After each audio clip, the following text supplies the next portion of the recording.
Hi, welcome back to the Blind LP of Eagle Eye Mysteries in London. We are here today with Jake Eagle as our partner. So let's begin on Case of the Panicky Playwright.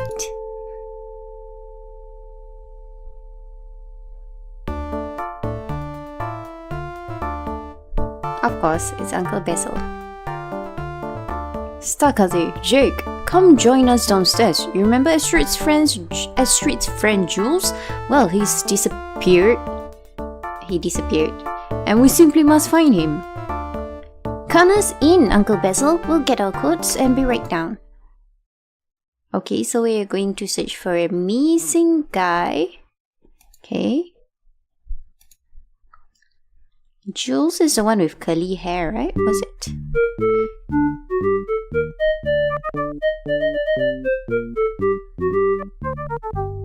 That's Jeremy. He's a really big fan of Astrid's band, Stiff Upper Lip. Jules is in that band too. Jules was so uptight about his play opening, he wasn't even there. He just sat in his flat, stewing in his own juices. What? Then this morning, Jules must have heard something about his play. He took off in his car, and then this bloke, Mr. Tony, comes over to the theatre.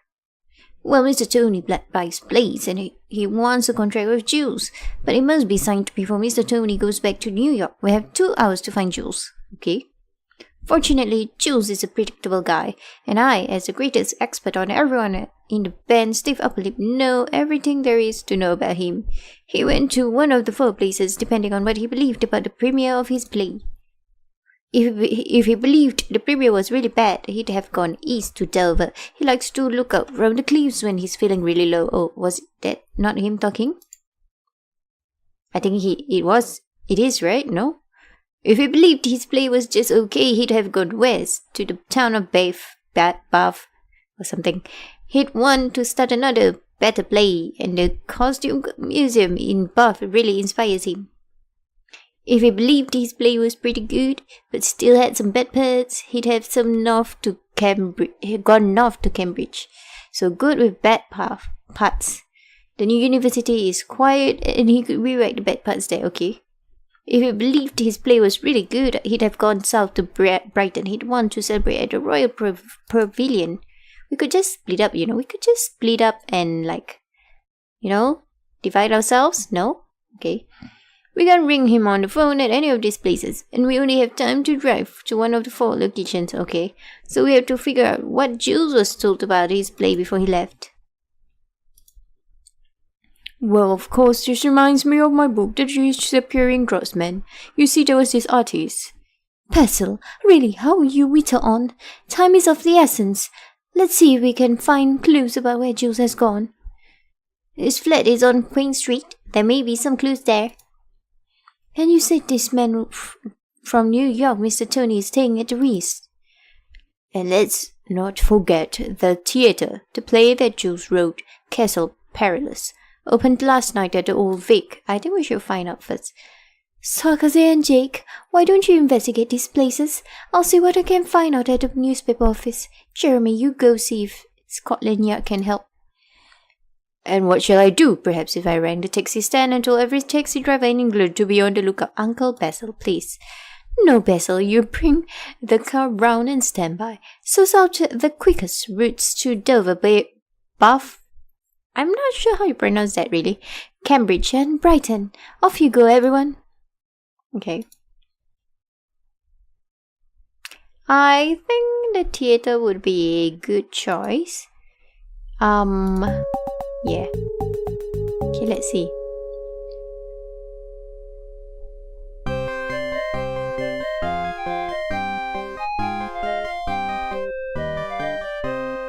Looks like the actors are preparing for tonight's performance of Castle Perilous. Let's ask them if they've talked to Jules since his play opened. Okay, let's see. Oh, Mr. Frescura. Well, I thought the play was wonderful. Of course I would think so, since I directed it. Have you seen Jules since opening night? Did you tell him what you thought of the play? No, you should talk to Astrid. He really respects her opinion on things like that. I think she works over at Madame Tussauds Wax Museum. Yeah. Mr. Frescura, Why does Jules need to talk to anyone about his plays? Doesn't he know if they're any good or not? Jake, when you work hard on something really hard, you get used to it. It's like a joke you hear over and over. You forget how good it is. But if you tell it to someone else and they laugh, you know it's so funny. He has a good point. Of course, Jews know better than to trust these actors' opinions. They're often too full of themselves to think clearly about a play, especially the rather big-headed ones like our Camilla. To her, the only good lines in any play are the ones she gets to speak. Is this Camilla? No, it's Claribel. Oh, I rang Jules the moment the play ended last night. I told him exactly what I thought of it. And what did you think of Castle Perilous, Miss Wren? I feel like I've never seen her before. Oh, it's a perfectly smashing play with one or two tiny problems. And what are those problems? Well, many scenes in Castle Perilous don't have Lady Claribel in them at all. She's a wonderful character. We should see more of her. Who plays Lady Claribel in Castle Perilous? It just so happens that I do. So what's your real name? No, I haven't seen Jules since the play opened. I rang his flat when I saw the review in the paper, but he wasn't in. Review in the paper? And what's that all about, Mrs. Q? Well, newspapers hire writers to see movies and plays and judge whether they are any good or not. These writers are called critics and their reports are called reviews. So they go to see movies and plays as their jobs. Job sounds like a pretty easy job to me. Anyway, the critic for the Times has a review of Jules' play in this morning's issue. I tried to tell Jules not to bother reading it. Why? Does it say the play really stinks? I don't know. I didn't bother to read it. Oh, okay. It was by Envy Green and he hates everything. Nobody ever pays any attention to what he says, Jules included. Okay, so we should not listen to that. How about here? Ritz Hotel.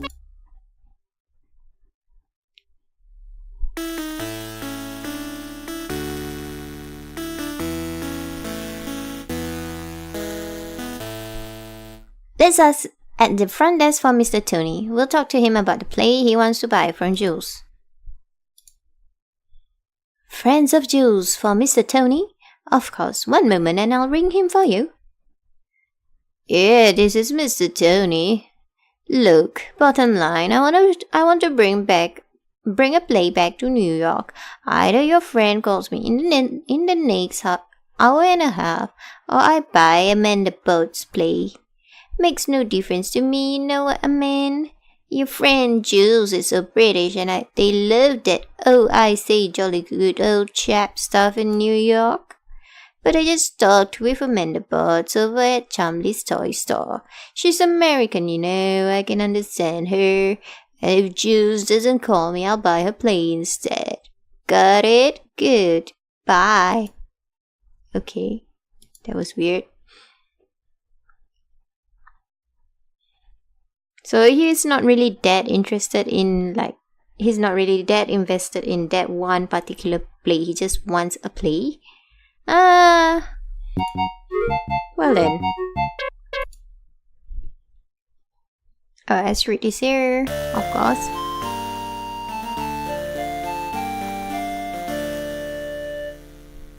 Astrid works here at the Wax Museum. She and Jules are in the same band together and they know each other pretty well.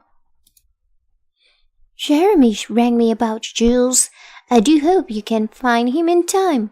Jules takes his playwriting so seriously. Jules is quite predictable, as I'm sure Jeremy told you. If he believed the play was a flop, he'd go to Dover. Just okay, Bath. Good with some bad parts, Cambridge. If he believed the play was really good, he'd scalper for Brighton. If he got my letter, he's in Brighton. After I saw his play last night, I wrote him a letter that said the play went over a bomb. But I thought you said he'd only go to Brighton if he believed the play was a success. That's what I said. I saw his play and it was a smash. Fantastic, magnificent, great. I tell you, it went over a bomb. That's right, in the USA, if your play is a bomb, it means it's a total flop. Are you saying here in England it means a big success? Oh yes, if it's a flip, Jules and I call it a dud, not a bomb. How silly you Americans talk sometimes. When did you deliver your letter to Jules, Astrid? Are you sure that he saw it? And if you told him the play was good, would he believe you? So many questions, Jake. You must be a detective. I dropped the letter off early this morning on my way to work. I put it in his mailbox. If he hasn't seen it yet, I guess it'll still be there. Should we drop by? When it comes to his plays, Jules doesn't listen to just anyone. I think the only people he'd believe are Mr. Frescura and Amanda Butts, the writer, and maybe me, Astrid Blake. Oh, so it was a success. I think Mr. Frescura said the same thing. He said it was good, right? So he might be in Brighton. Let's listen to Amanda Butts.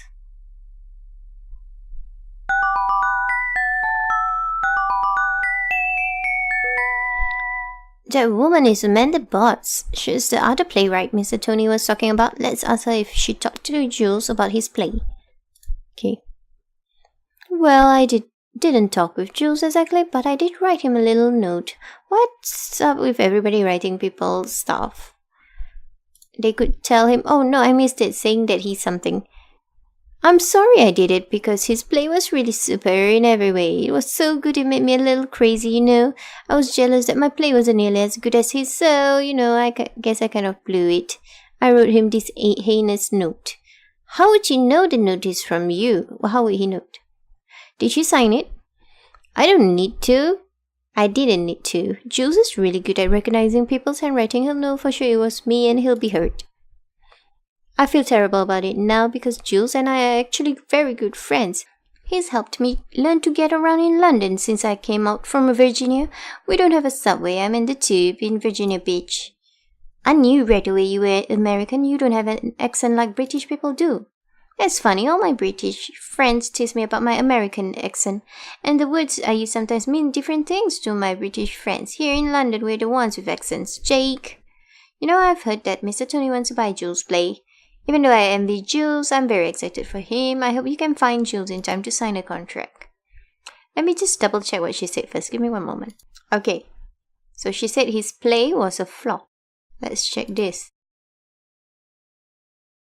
On Amanda's desk is a pile of unusual multicolored pens. Like the pen, it's something brand new. It writes in multiple colors. I love it. I use mine all the time now. I think when we put them up for sale, they'll really be popular.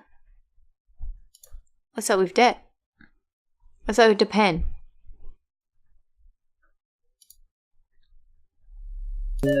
Queen Street. What do we have at Queen Street? The letterbox? Is it the letterbox? Okay. The mailbox.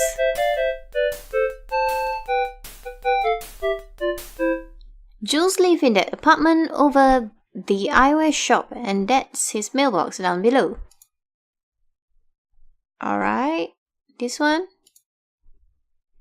The mailbox says Jules Harper, musician and playwright, on the lead. Inside is a sealed letter addressed in multicolored ink. It's from someone with the initials AB. Okay, so her letter was not read. Alright. Well, suckers, we can't fool around with somebody else's mail. Okay. So Amanda Butts. Yes. Who are you? Yes, Jules left this morning. He packed quite a few things in his car. I think he might be gone for a few days. Did he say where he's going? No, he did leave me a note about taking care of his cat, Gawain. Here, you can read it if you want. The note says 1 cup of kitty keepers every day in the blue bowl, fresh water in the green bowl.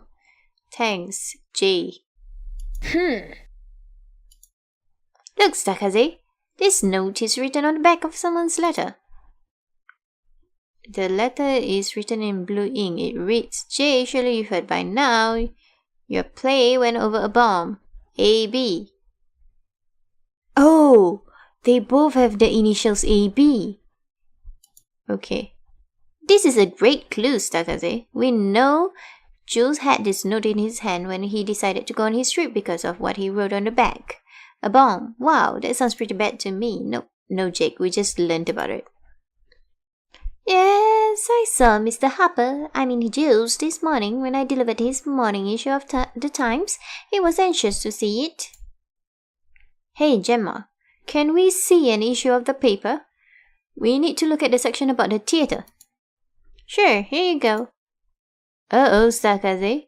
Big article about Jules' play Castle Perilous. It's written by the critic Envy Green. The headline says Theatre Perilous. And the review reads, although one or two lines shone small rays of hope for young playwright Jules Harper, on the whole this boring little bit of melodrama was merely okay. And Big Green talks about two other new plays in his article, Stakaze, one written by Amanda Botts he calls Piffle. Seems like he's pretty hard to please. Okay. Oh, right. So we have to solve from that. I think that's pretty fast. Let's see. Okay, let's go back home.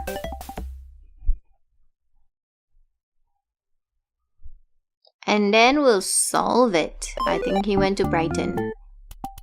Are those my options? Yep, okay. So he listens to, I think the most important part is S Street. So we'll just solve S Street. So S Street. Can we get S Street? Okay. So Jules will only believe what Amanda Botts, Mr. Frescura, or Astrid Blake told him about the opening of his play. Okay, we'll get that. He has not read AB. Amanda Botts said she told Jules, okay, Amanda Botts, if American, okay, if someone yet bomb, okay. Then we get, we need Astrid's. We need Astrid's. Wants to buy a play before he leaves London. No. Mr. Frescura thought it was terrific. No, a letter. J, sure, a bomb. Okay. Jules gave the letter to Lila Maddox. If Jules, he'd have gone to Brighton. If the play was bad, no, okay. Camilla ran, no. If Jules believed, yeah, okay. Oh boy. Okay, what else shall I put in? Camilla's opinion won't matter. Jules really listens. Okay. Brighton.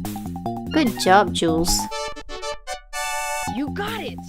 You got it, Stakaze. Jules went off to Brighton to celebrate his play's success. To solve this case, we had to find out two things. What had Jules heard about his play, and did he believe what he had heard? Astrid told us that when it comes to plays, Jules only trusted the opinions of a few people. Mr. Frescura, Amanda Botts, and herself, Astrid Blake. What anyone else said did not matter. We knew that he got a letter from AB that told him the play went over a bomb, but which AB was that, Amanda Botts or Astrid Blake? If Amanda Botts, an American, wrote it, he might have thought the play was a disaster because that's what a bomb means to Americans. But if the letter we saw was from Astrid, then he'd know that your play went over a bomb meant that it was a great success.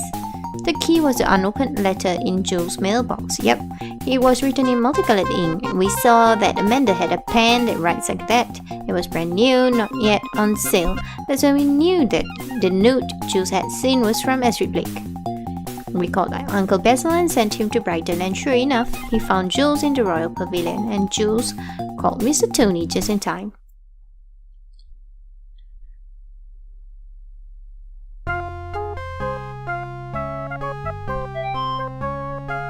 Oh, look, it's the article for the Ivory one. See that McCavity Ivory scandal foil? Maybe we should read this one. An attempt to disrupt. Do you remember the last episode? That's the one. Okay. An attempt to... Was that the last episode? Yes, it was, right? Yep. An attempt to disrupt a Snoopy's auction was foiled today by us. Alright, who identified one of the ivory objects in the auction as a fake. I bet these articles got swapped. I can't remember what was the one at the end of the last case, but I think it was probably swapped, wasn't it? Okay. As a fake, the false artifact was planted by the headline-grabbing scoundrel McCavity. We are very relieved that the two detectives uncovered the fraud, said authenticator Mr. Williams. It could have been most embarrassing for Snoopy's. It was a tough fake to spot, said Jake Eagle, because the ivory itself was real. It was a carving on the ivory that was bogus. Okay, at least we had a conclusion to that case. So that was pretty fast. Okay, anyway, so let's see what's the next case here. Blood's bold bauble. Okay, so whoa, that's quite a mouthful. So in the next episode, we'll take on that case. So thank you for watching, and until next time, goodbye.